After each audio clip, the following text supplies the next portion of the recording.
आज है डे 18 के अंदर हम सीखने वाले हैं कैश फ्लो के बारे के अंदर।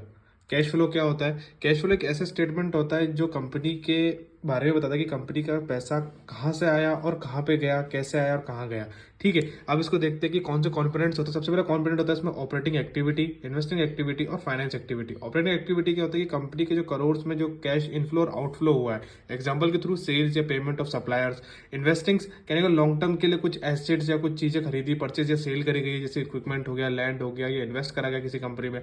फाइनेंस एक्टिविटी हो गई जो डेब्ट और इक्विटी से रिलेटेड होता है। कहने का मतलब या कोई कंपनी ने लोन ले रखा है या लोन दे रखा है या डिविडेंड जो देना है कंपनी को, तो ये होता है कैश फ्लो स्टेटमेंट, जिससे हमें समझ में आता है कि कंपनी का पैसा कहाँ से आया और कहाँ गया। ओके, किस तरीके से दिखता है कैश फ्लो? कैश फ्लो दिखता है इस तरीके से, जैसे भी हमने समझा यहाँ पे ऑपरेटिंग, इन्वेस्टिंग और फाइनेंसिंग हर ईयर का यहाँ पे आ जाता है, तो इससे हमें इजीली समझ में आता है। तो ये इन्फॉर्मेशन बहुत अच्छी लगी, समझ में आई। तो नेक्स्ट वीडियो के लिए तैयार हो, जिसमें आपको पूरा स्क्रीनर में एग्जांपल के थ्रू समझाने वाला हूँ।